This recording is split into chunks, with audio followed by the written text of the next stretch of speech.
Welcome back to a new episode of the Guys Book Club in the Board Book Club. Yeah. And today, guys, we are on episode number 337. 373. And it's a great episode because today, guys, we got the privilege to continue our journey with influence of psychology of persuasion by Robert B. Cialdini. Cialdini, how you say this name? And we're going to read from page 197 to 199.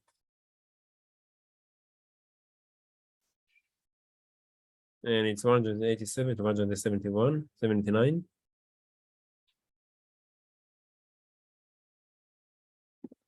Let's go. Because the story is fiction, such questions are, of course, hypothetical, and any answers to them are speculative. However, it is possible to ask and answer with more certainty similar questions about modern-day Romeos and Juliets. The couples are suffering parental interference react by committing themselves more firmly to the partnership and falling more deeply in love. According to a study done with 140 Colorado couples, this is exactly what they do. In fact, the researchers found that although parental interference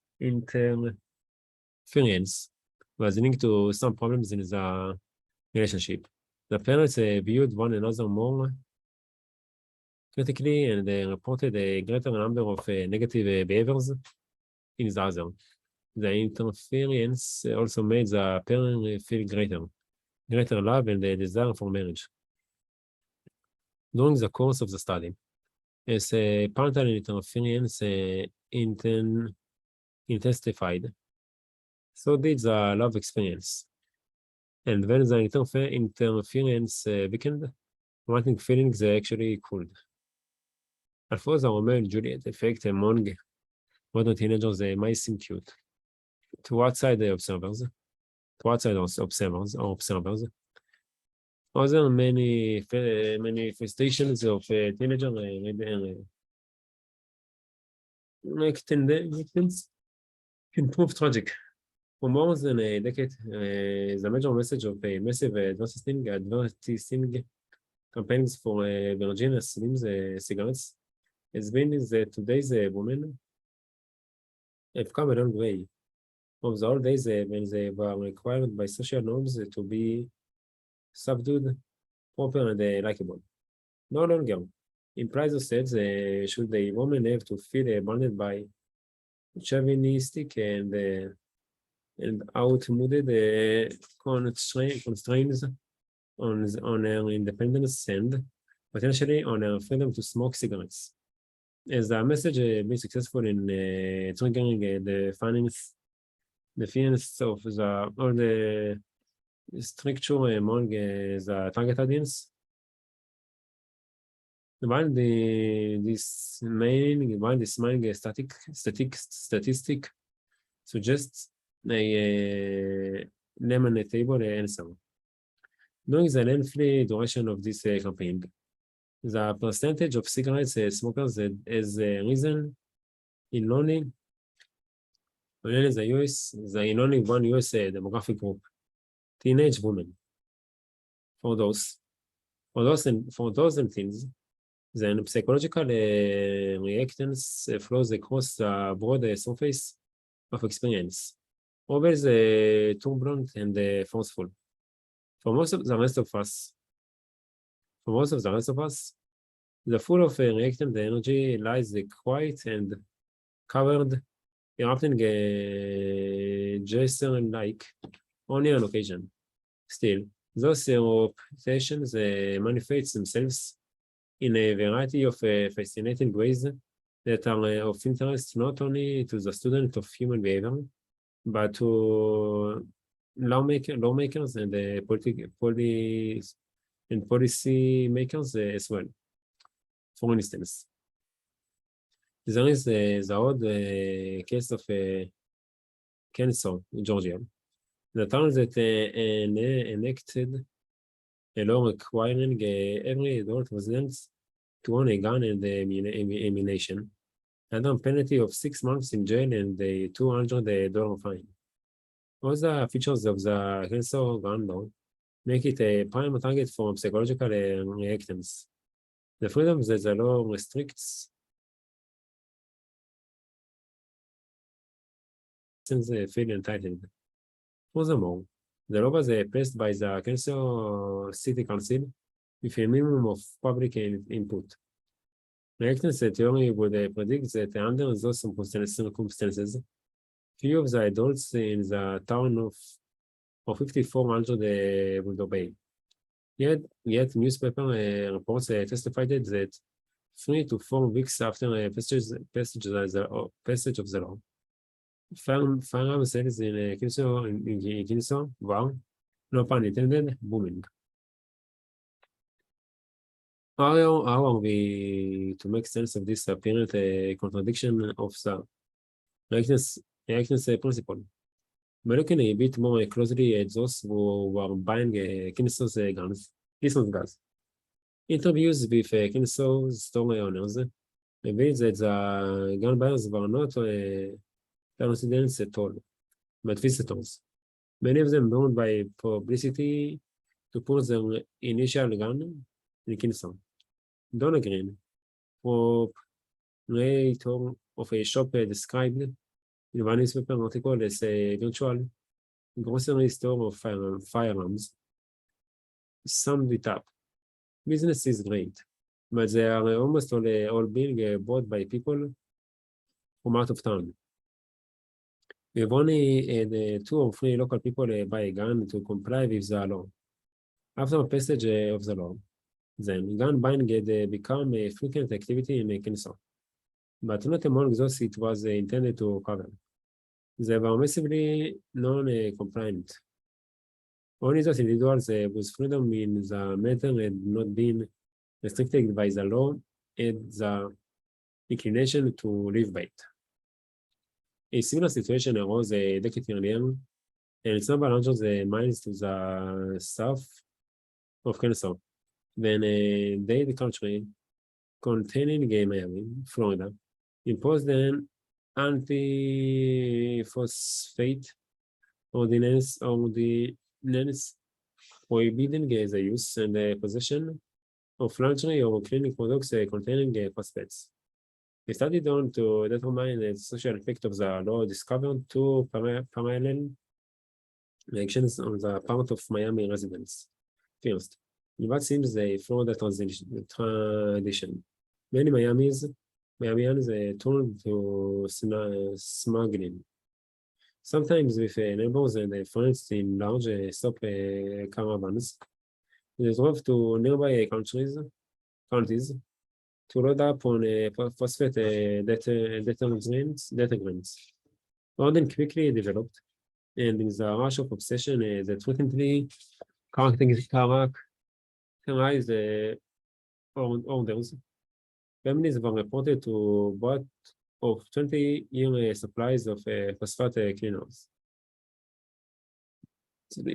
The second direction to the law was more subtle and more general than the deliberate defines of the smugglers and the orders.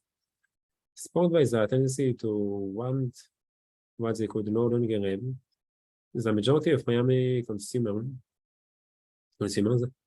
came to see phosphate cleaners as better products than before. Compared to Tampa residents who were not affected by the Dade country ordinance, the citizens of Miami rated phosphate detergents as gentler, more effective in cold water, better whiteners and fresheners, more powerful on stains. After passage of the law, they had even come to believe that phosphate detergents cured more easily than did the Tampa consumers. This sort of response is typical of individuals who have lost and established freedom, and is crucial to an understanding of how psychological reactance and scarcity work on us. When our freedom to have something is limited, the item becomes less available. and we experience an increased desire for it. However, we already recognize that psychological reactions has caused us to want the item more. All we know is that we want it. Still, we need to make sense of our desire for the item. So we begin to assign it positive qualities to justify the desire. After all, it is natural to suppose that if one feels drawn to something, it is because of the merits of the feeling. In the case of the dead country anti-postfat law, and in other instance of newly restricted availability. That is a faulty supposition. Postfats that grant clean, brighten, and pour no better after they are banned than before. We just assume they do because we find what we desire them more. Because we find that we desire them more.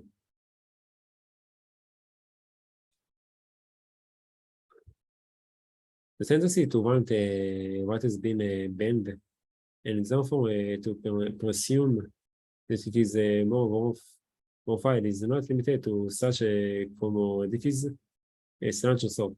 In fact, the tendency is not limited to commodities at all, but extended to restrictions on information. In an age when the ability to acquire, store, and manage information is becoming increasingly determined and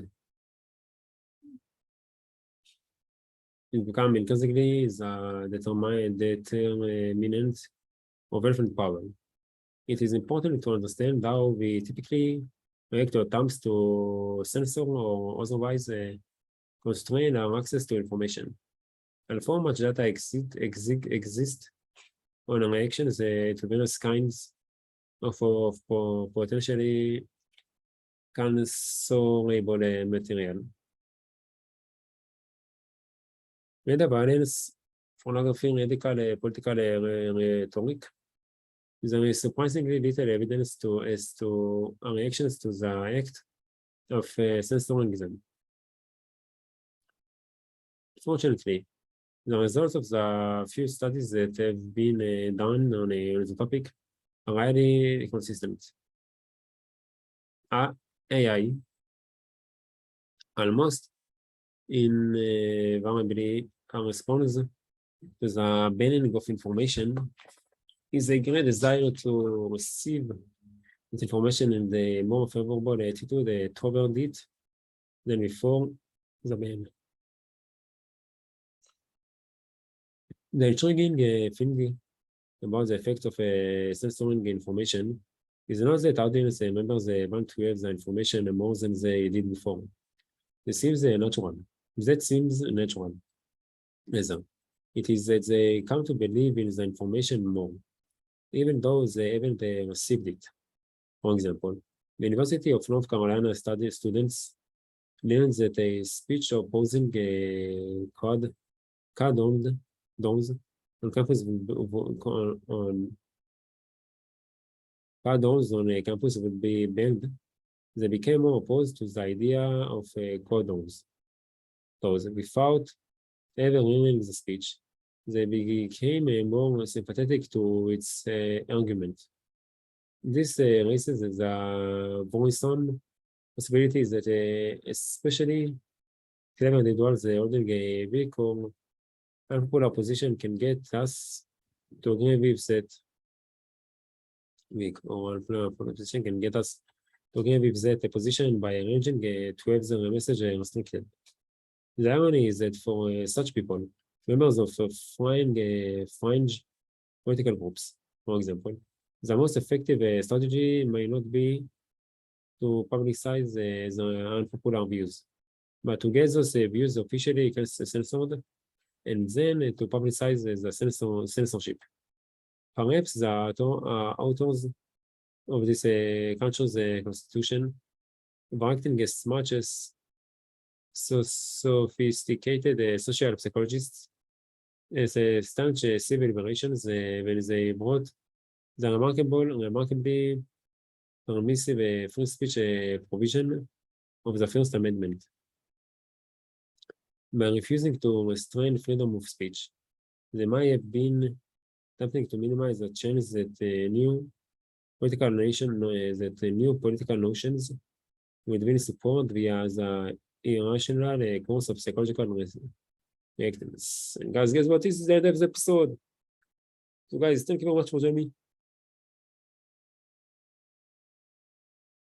It was effective to choose to invest in me, and I can't wait to see you on tomorrow episode of the Guys Book of the Board. But until then, thank yourself for your time, and bye.